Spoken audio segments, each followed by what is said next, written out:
Activating Shopify Payments without SSN is very easy to do. Today I'm going to show you how to do it. First, go to the webpage community.shopify.com. So let's scroll down the page over here. Here, as you see, in regards to not having an SSN, support team must be contacted. The specific support team will take a look at your account.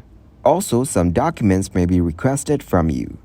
So the team will need to review your documents and your account in order to resolve the issue of not having an SSN.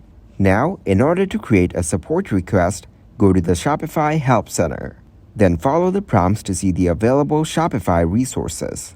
And you are all done. So this is how you can activate Shopify Payments without SSN. So for unique business models where the typical SSN requirements don't apply, or where you operate under certain legal entities, you might be able to activate Shopify Payments without an SSN. Also, if you are an international seller without an SSN, activating Shopify Payments may be still possible depending on your country of residence.